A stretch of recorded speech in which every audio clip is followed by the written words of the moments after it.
চতুর্থ বড় মঙ্গলবার একটি অত্যন্ত পাওয়ারফুল দিন। আর এই পাওয়ারফুল বিশেষ দিনে যদি এই উপায়টি করে নিতে পারো, জীবনে সফলতা আসবেই আসবে। যাদের দীর্ঘদিন ধরে কোনো কাজে সফলতা মিলছে না, যাদের দীর্ঘদিন ধরে কাজে কর্মে বাধাপ্রাপ্ত হচ্ছে, কোনোভাবেই ডেভেলপমেন্ট আসছে না, অথচ যথেষ্ট পরিশ্রম করছো, তো ডেফিনেটলি আগামীকাল এই উপায়গুলি করতে পারো। কি করতে হবে?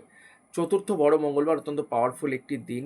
অবশ্যই স্নান সেরে শুদ্ধ বস্ত্রে হনুমান চালিসার পাঠ করতে পারো, যেটা তোমাদের জীবনে সাকসেস আনবেই আনবে। কাল যে কোনো হনুমানজির মন্দিরে একটি চামেলি তেলের প্রদীপ অবশ্যই প্রজ্বলিত করবে।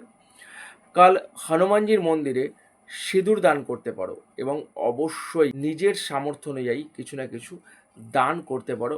একজনকেও করতে পারো, 100 জনকেও করতে পারো। অবশ্যই যারা কিছুই করতে পারবে না, তারা সৎ উদ্দেশ্য নিয়ে, সঠিক মন নিয়ে হনুমানজিকে স্মরণ করে নিজেকে তার উদ্দেশ্যে সমর্পিত করবে, অর্থাৎ তার কাছে নিজেকে সঁপে দেবে। নিজের চাওয়া পাওয়া না হওয়া সব কিছু তাকে উজাড় করে বলে দেবে।